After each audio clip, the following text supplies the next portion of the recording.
जय हिंद साथियों, कैसे हैं आप लोग। उम्मीद करता हूं आप सभी लोग अच्छे से होंगे और रिवीजन कर रहे होंगे। साथियों, पीसीएस का एग्जाम बिल्कुल सामने है। जी हाँ, 12 अक्टूबर को एग्जाम होना है और रिवीजन का दौर चल रहा है और मुझे पूरी उम्मीद है कि आप लोग बहुत अच्छे से रिवीजन कर रहे होंगे। तो इसी कड़ी में आज मैं एक और टॉपिक के साथ हाजिर हुआ हूँ। आज हम लोग बात करेंगे जो लैंड रेवेन्यू सिस्टम था ब्रिटिश इंडिया में, उस सिस्टम की बात करेंगे। उसको हम लोग आज पढ़ेंगे और उसकी तमाम खूबियों के बारे में जानेंगे, उसकी कुरीतियों के बारे में जानेंगे, उसमें क्या क्या ड्रॉबैक्स थे, क्या शॉर्ट कमिंग्स थी, उन तमाम चीज़ों के बारे में हम लोग आज बात करेंगे और समझेंगे ब्रिटिश इंडिया में लैंड रेवेन्यू सेटलमेंट के बारे में। चलिए ठीक है, तो आज हम पढ़ेंगे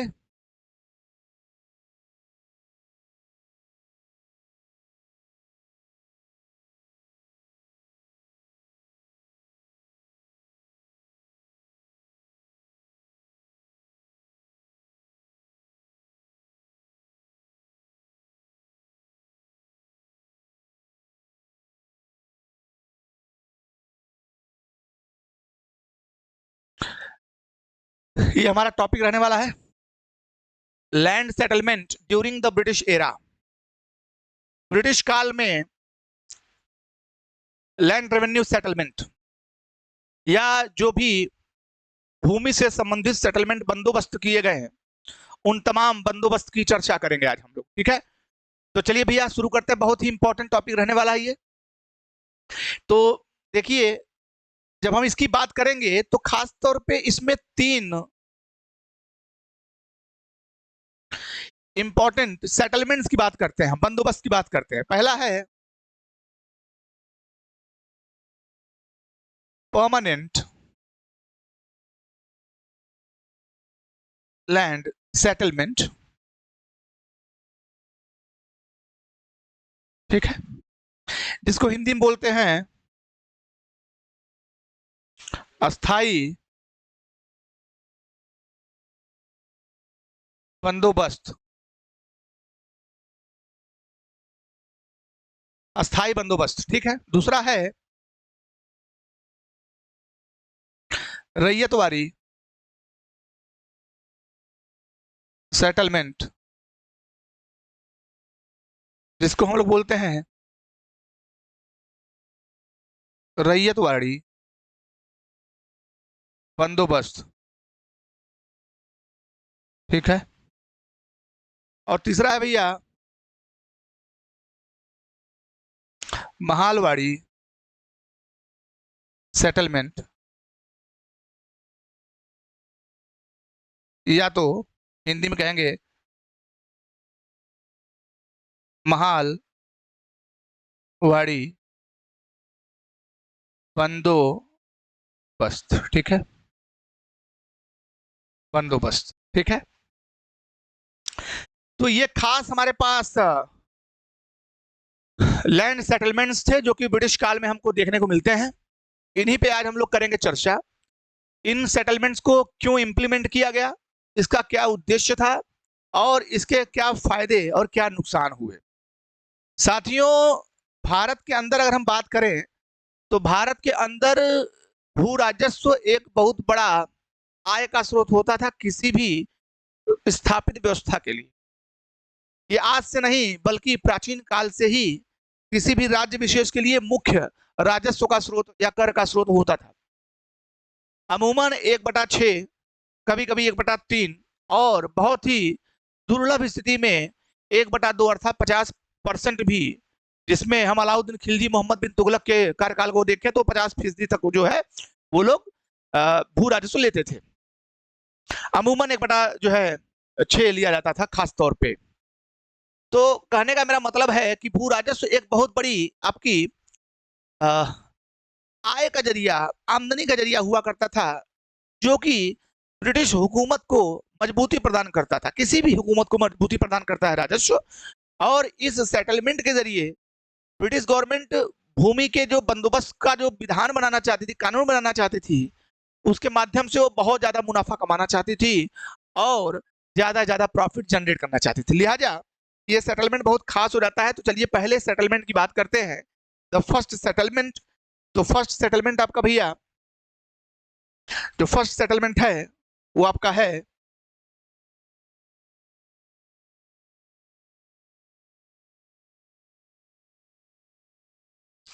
तो पहला सेटलमेंट जो हमारा है वो कौन सा सेटलमेंट थोड़ा देख लेते हैं हम लोग। पहला सेटलमेंट हमारा है परमानेंट सेटलमेंट।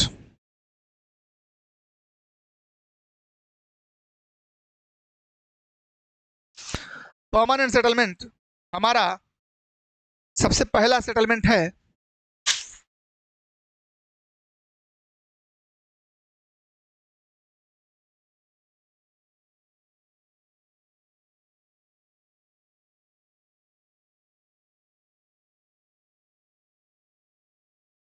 अस्थाई बंदोबस्त।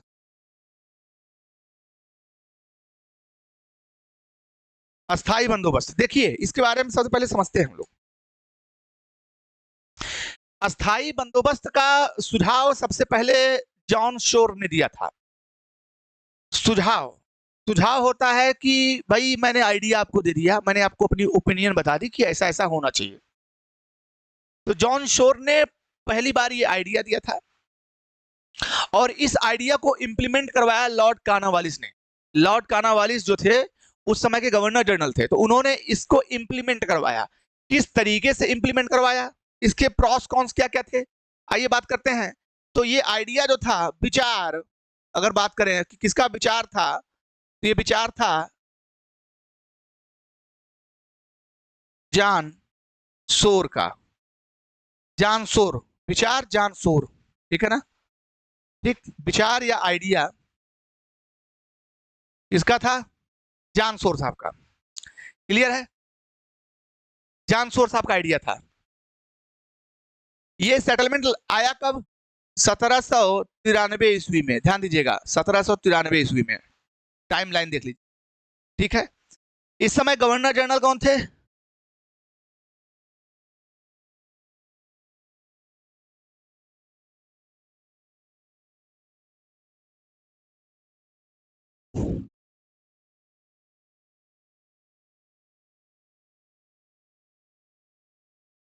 ये थे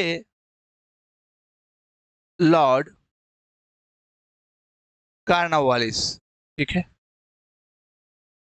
इन्होंने इस स्कीम को क्या किया, इंप्लीमेंट किया, इसका कार्यान्वयन किया, इसको इंप्लीमेंट किया। ध्यान दीजिएगा, तो ये स्कीम थोड़ा बहुत समझते हैं पहले। परमानेंट सेटलमेंट 1793 ईस्वी में आई, इसको अस्थाई बंदोबस्त भी कहा जाता है। इसका विचार जॉन शोर ने दिया था, गवर्नर जनरल कौन थे, लॉर्ड कार्नवालिस थे, और इन्होंने ही इंप्लीमेंट करवाया। चलिए आगे चलते हैं, थोड़ा और बात करते हैं।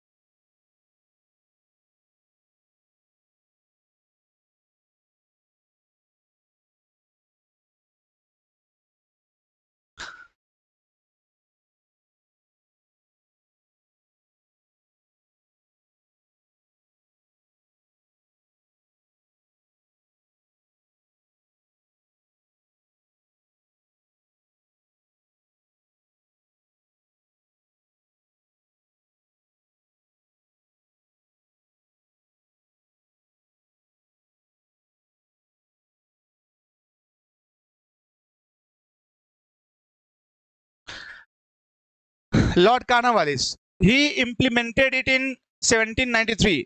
तो 1793 में कार्यान्वयन किया। कार्यान्वयन किया किसने किया, लॉर्ड कार्नवालिस ने। ध्यान दीजिएगा, किसने किया, लॉर्ड कार्नवालिस ने।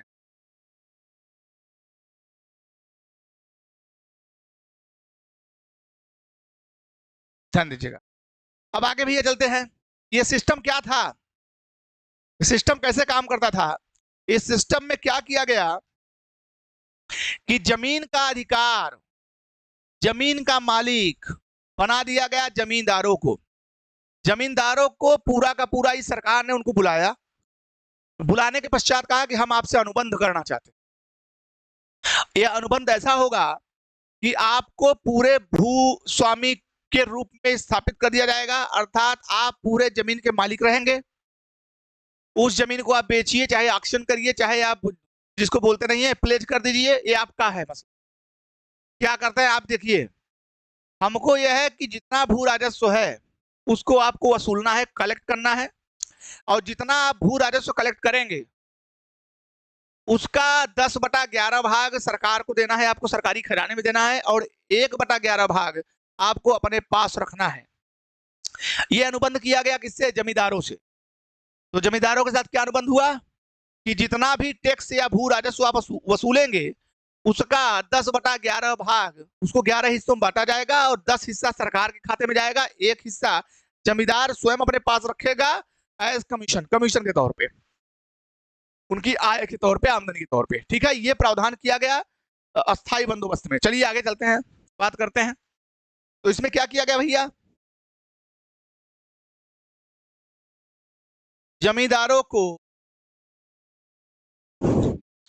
भूस्वामी बनाया गया। भूस्वामी बनाया गया, ठीक है, एवं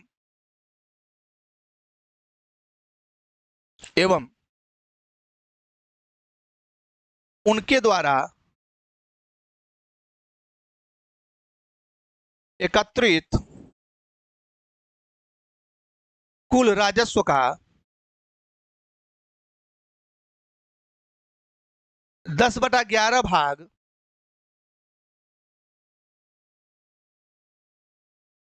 सरकारी खजाने में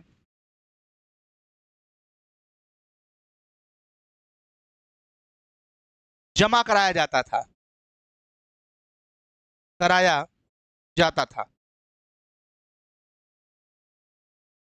ठीक है।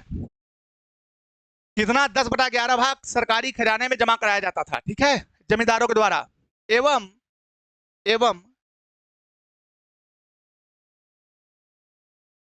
इसके साथ ही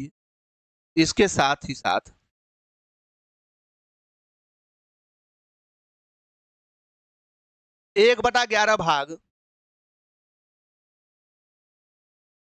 जमींदार खुद अपने पास रखते थे,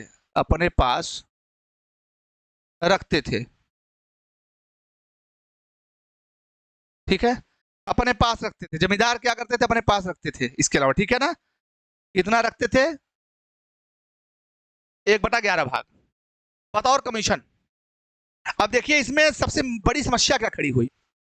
समस्या ये खड़ी हुई कि जमींदारों की आय निश्चित नहीं है, ये उनके प्रयास के ऊपर है। सरकार ने ये भी समझा कि जमींदारों को उनको बड़े शिथिल हैं, अगर इनको हमको एक्टिव बनाना है तो कुछ ऐसा प्रावधान करना पड़ेगा ताकि ये काम करे हमारे लिए। बात समझ में आ रही है? जब अंग्रेजों ने कहा कि आपको क्या करना है कि पूरा राजस्व इकट्ठा करना है और उसका 10 हिस्सा हमको देना, 1 हिस्सा आपको रखना, ऐसी स्थिति में जमींदारों का हिस्सा तो तभी बढ़ेगा ना जब ओवरऑल हिस्सा बढ़ेगा। तो अंग्रेजी सरकार इस बात को जानती थी, लिहाजा उन्होंने कहा कि जमींदारों से काम कराओ। अब जमींदार अधिक राजस्व के चक्कर में, अपना हिस्सा बढ़ाने के चक्कर में 10 और हिस्सा तो बढ़ाएंगे, तो इससे अंग्रेजों की जो है अच्छी खासी आमदनी बढ़ी, जमींदारों का भी फायदा हुआ, लेकिन नुकसान हुआ किसानों का। तो इससे किसानों का क्या हुआ? अत्यधिक शोषण हुआ, है ना। इससे किसानों का क्या हुआ? इस बंदोबस्त से किसानों का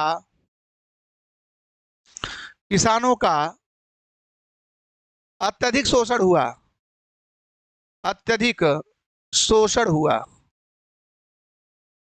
ठीक है, बात समझ में आ रही है? किसानों का अत्यधिक शोषण हुआ। फायदा किसका हुआ? ध्यान दीजिएगा, फायदा किसका हुआ? पहला, दूसरा,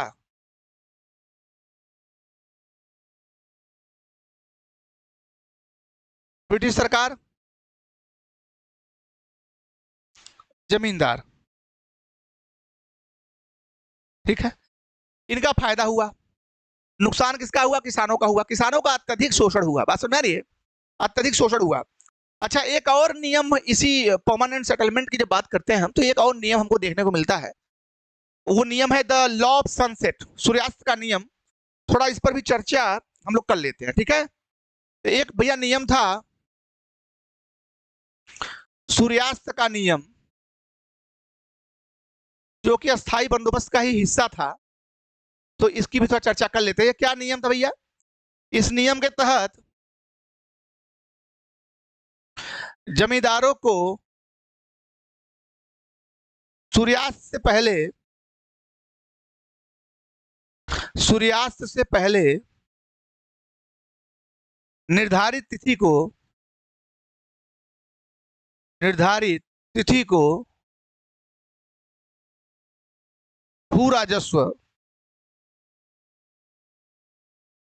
जमा करना होता था। ठीक है, मान लीजिएगा जमा ना कर पाए, ऐसा न कर पाने की स्थिति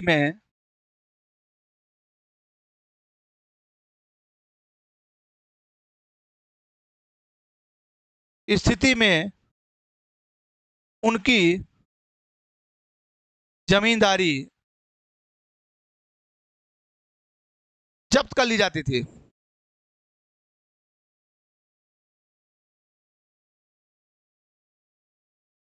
ठीक है, तो सूर्यास्त का नियम क्या था भैया? बड़ा कठोर नियम था।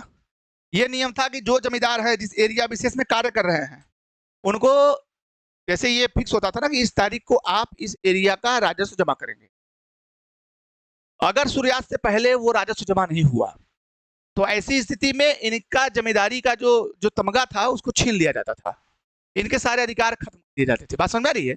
लिहाजा बड़ा ही कठोर नियम था, इसको आप समझ लीजिए। आइए भैया आगे चलते हैं। अब सवाल उठता है कि यह जो अस्थाई बंदोबस्त है, अस्थाई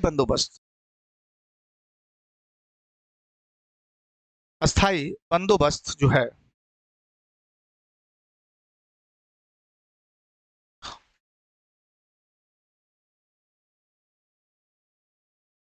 यह पहले समझिए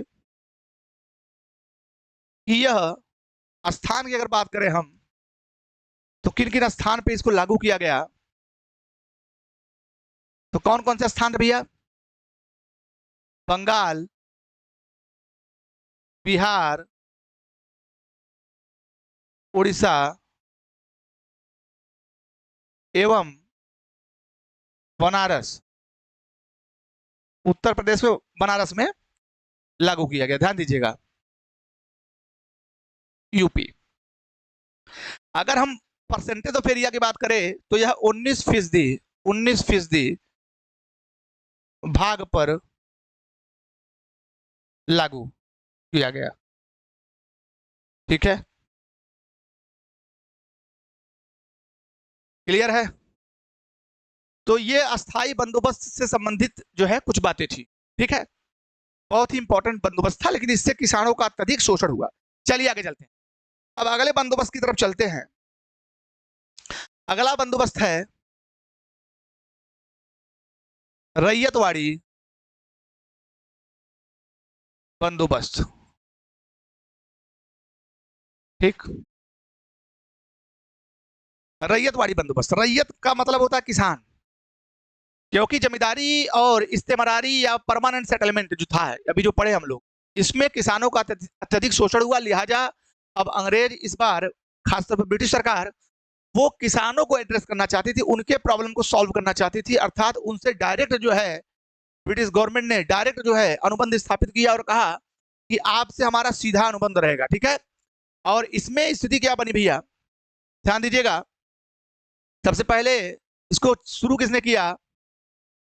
तो शुरू करने वाले कौन कौन से दो लोग व्यक्तित्व थे? पहले थे हमारे थॉमस मुनरो, ठीक, दूसरे थे चार्ल्स रीड। ठीक है, थॉमस मुनरो साहब थे और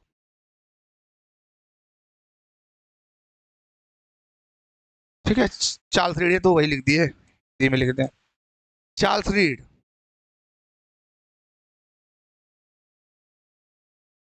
ठीक, दो लोग थे। कब इसको इंप्लीमेंट किया गया? 1820 ईस्वी में। ध्यान दीजिएगा, वर्ष ध्यान दीजिएगा, हालांकि इसका सुझाव 1818 में ही आ गया था, लेकिन इसको इंप्लीमेंट किया गया 1820 में। ठीक है, थॉमस मुनरो, चार्ल्स रीड के द्वारा। समझ लेते हैं, पहले एरिया भी समझ लेते हैं, स्थान भी समझ लेते हैं। ठीक है, या ठीक है, कौन कौन से स्थान पे लागू किया गया? तो भैया ये लागू किया गया आपका आसाम क्षेत्र जो है, ठीक है। इसके अलावा पूर्वी बंगाल में, इसके अलावा भैया मुंबई या बॉम्बे, उस समय कहते थे बॉम्बे, लिखते हैं हम लोग बॉम्बे, ठीक है। बॉम्बे, और बॉम्बे में वो भी गुजरात वाला पोर्शन जो उत्तरी बॉम्बे है ना, गुजरात से सटा हुआ वो हिस्सा। और इसके अलावा आपका एवं एवं कुर्ग, कुर्ग जो इलाका है वो कर्नाटक का क्षेत्र है, यहाँ पे लागू किया गया, ठीक है। लेकिन इसमें एक ट्विस्ट है, अभी बताता हूं आपको, रुकिए।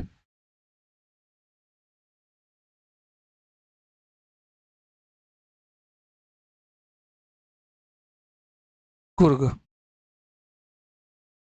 कर्नाटक, ये तो मेन एरियाज थे जहां पे लागू किया गया, लेकिन इसकी शुरुआत भैया कहां से हुई? इसकी शुरुआत इसकी शुरुआत हुई बारामहल जिला, बारामहल जिला तमिलनाडु से, ठीक है ना। उस समय मद्रास कहलाता था, तमिलनाडु से पहले इसकी यहाँ शुरुआत हुई। इसके बाद पूरे मद्रास में इसको आच्छादित किया गया, और फिर आपका आसाम, पूर्वी बंगाल, बॉम्बे एवं कुर्ग में, पूर्वी बंगाल बोलते हैं जो बांग्लादेश है, आधुनिक बांग्लादेश है, उसको पूर्वी बंगाल का क्षेत्र कहा जाता है, ठीक है ना। उसमें सब इकट्ठे थे, अलगाव नहीं हुआ था, तो इन इलाके में यह व्यवस्था रैयतवाड़ी बंदोबस्त जो है लागू की गई। अगर इसके हम एरिया परसेंटेज की बात करें, मतलब परसेंटेज ऑफ एरिया की बात करें, द परसेंटेज ऑफ एरिया,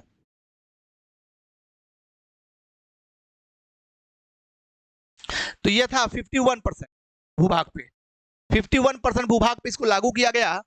कितने परसेंट भूभाग पे? 51% भूभाग पे, ज्यादा लार्जर जो है एरिया जो है इसके अंतर्गत लाए गए। अब इसके अलावा भैया थोड़ा और इसके बारे में बात करते हैं, था क्या ये? मेन चीज तो इसमें है कि ये था क्या। तो खास तौर पे ये व्यवस्था जो थी, यह भी एक प्रकार से अस्थायी व्यवस्था थी। लोग कहते हैं कि फिक्स कर दिया गया, लेकिन यह व्यवस्था जो थी वो अस्थायी व्यवस्था थी। 20 से 30 साल बाद इसमें रिवीजन होता था, ठीक है ना। 20 से 30 साल में इसमें रिवीजन होता था, लेकिन 20 से 30 साल तक के लिए व्यवस्था जो होती थी वो मोर और लेस मतलब अस्थायी अवस्था में होती थी। लेकिन ये 20-30 साल बाद इसको रिवाइज कर दिया जाता था, ठीक है। तो चलिए फिर थोड़ा और चर्चा करते हैं इस पर चर्चा करते हैं इस व्यवस्था पे। बहुत ही इंपॉर्टेंट व्यवस्था थी ये। इसमें भैया देखिए क्या किया गया।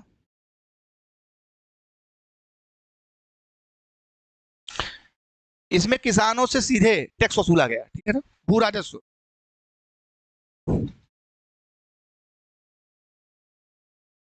किसान या रैयत सीधे सरकार को भू राजस्व अदा करता था, अदा करता था। अब सवाल उठता है भू राजस्व था कितना? तो भैया भू राजस्व दो प्रकार का होता था। एक होता था 50% उत्पाद का, एक होता था 60%, ध्यान दीजिएगा, उत्पाद का, ठीक है। बकायदे सर्वे होता था, सर्वे के बाद तय किया जाता था कि भैया इसमें कितना होना चाहिए। देखिए 50% होता था खासतौर पे सूखे क्षेत्रों में, सूखे क्षेत्रों में, ठीक है। 50% सूखा क्षेत्र है, अगर ड्राई लैंड है तो वहां पे 50% उत्पाद का। और नम या नमी वाले क्षेत्रों में 60% उत्पाद का ये आपका राजस्व होता था। मतलब इतना आपको अदा करना है, या रैयतवाड़ी बंदोबस्त में ये व्यवस्था की गई थी, और किसान सीधे जो जाके सरकारी खजाने में जमा करता था, कोई जो है बिचौलिया नहीं था। ध्यान दीजिएगा, बात समझ में आ रही है। और यह व्यवस्था भैया यही लिखवा देते हैं, यह व्यवस्था आमतौर पर 20 से 30 वर्ष तक प्रभावी होती थी, ठीक है। उसके बाद इसमें रिवीजन किया जाता था, ठीक है ना, इसमें जो है इसमें संशोधन किया जाता था, लेकिन 20 से 30 साल तक अमूमन ये व्यवस्था एक जैसी चलती थी। 50% आपको उत्पाद का देना होता था अगर आप सूखे क्षेत्र में रहते हैं, अगर आप जो है नमी वाले क्षेत्र में रहते हैं 60% पूरे उत्पाद का आपको देना होता था, फिक्स था एकदम, ठीक है। तो किसान भी जो है एकदम मुतमईन हो गए, मतलब वो एकदम ये हो गया कि चलो ठीक है भैया, जो देना है वो देना है, फिक्स है एकदम, हमारा शोषण नहीं होगा, फिर 40% या 50% हमारे पास बचेगा, उससे अपना निर्वहन कर लेंगे। तो यहाँ थोड़ा आश्वासन मिला किसानों को, बात समझ आ रही है। तो चलिए ये तो हो गया, अब टोटल अंतिम बंदोबस्त जो हमारे आपके सामने है, चलिए दोस्तों, तो अंतिम वाला पढ़ते हैं हम लोग। अंतिम वाला है महालवाड़ी, महालवाड़ी बंदोबस्त, ठीक है, महालवाड़ी बंदोबस्त। इस बंदोबस्त की खास बात क्या थी, ध्यान दीजिएगा, इस बंदोबस्त की क्या खास बात थी। सबसे पहली बात तो समझ लीजिए महाल का क्या मतलब होता है। महाल, महाल का भैया मतलब होता है गांव। क्या मतलब होता है, गांव, ठीक है। हाँ, महाल का मतलब होता है गांव। तो गांव से संबंधित ये बंदोबस्त था, ध्यान दीजिएगा। ये बंदोबस्त को लागू किया गया 1822 ईस्वी में, ठीक है, और इसको लागू किया हॉल्ट मैकेंजी ने, ठीक है, हॉल्ट मैकेंजी ने, ठीक है, हॉल्ट मैकेंजी ने 1822 ईस्वी में लागू किया। अगर बात किया जाए कि किसके कार्यकाल में, तो लॉर्ड विलियम बेंटिक, तो इनके कार्यकाल में ये सिस्टम लागू हुआ, ठीक है ना। बाद में कालांतर में इसमें संशोधन भी हुआ, लेकिन ये बहुत ही खास जो है बंदोबस्त था, इस बात को समझना है अपने को, ठीक है। तो भैया आइए आगे चलते हैं अब। हॉट मैकेंजी, इसको इनको याद रखिएगा। तो क्या था ये सिस्टम, ये सिस्टम क्या था कि गांव के मुखिया को, इसमें गांव के मुखिया को कर संग्रहकर्ता बनाया गया, कर्ता बनाया गया, ठीक है। ध्यान दीजिएगा, महालवाड़ी बंदोबस्त में खास तौर पे महाल जो है गांव, तो गांव के मुखिया को प्रभारी बनाया गया, और ऐसा बताया गया कि एक जो गांव का मुखिया है जो सशक्त होता था अपने टाइम में, अपने एरिया में, उसको मुखिया बना दिया गया, और कहा गया कि 2-3 गांव जो आसपास के जो क्षेत्र हैं उन गांवों को मिलाकर और आपका अपना गांव, इन तमाम गांवों का जो है कर जो है भू राजस्व जो है आप वसूलेंगे और सरकार को अदा करेंगे, ठीक है। तो पूरे गांव के ऊपर जिम्मेदारी आ गई कि पूरे गांव ने जो है कर को मैनेज करना सीखा, कि इस कर का समायोजन करके हम जो है गांव के मुखिया को देंगे, हैंड ओवर करेंगे, और गांव का मुखिया गांव की बिहाफ पे उसकी तरफ से जाके सरकारी खजाने में जमा करेगा। तो ये महालवाड़ी सिस्टम था। तो इसमें आगे बढ़ाते हैं, हम आपको बताते हैं इसमें क्या होता था भैया, कि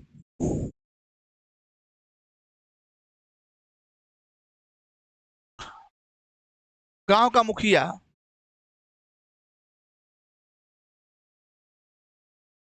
अपने गांव की तरफ से भू राजस्व अदा करता था, ठीक है, पूरे गांव की तरफ से, पूरे गांव के ऊपर जिम्मेदारी थी, ठीक है ना, पूरे गांव के ऊपर जिम्मेदारी थी, ध्यान दीजिएगा।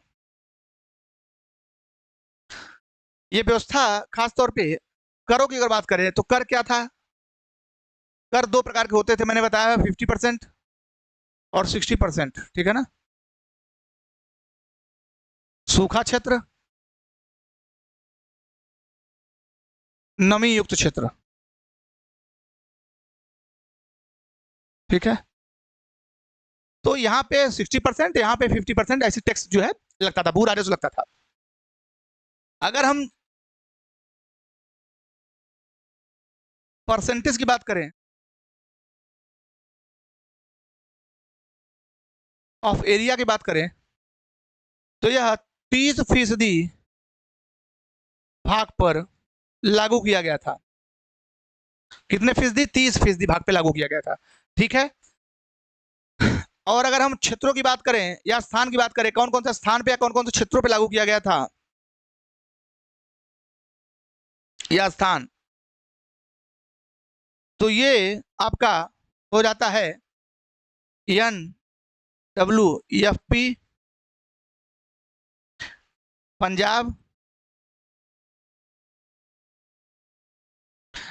गंगा यमुना का दोआब,